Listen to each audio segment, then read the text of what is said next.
Ito yung pinakamalupit boy sa buong lahat, sa buong mundo. Ayan o, naplatan ako boy sa Sitio Lungos. Tingnan mo naman yung lugar.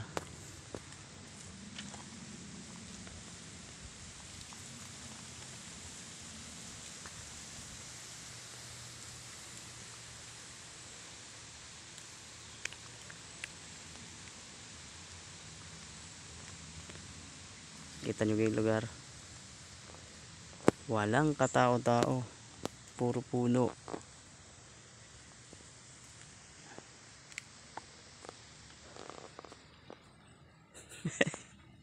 Hutik ka na, umay.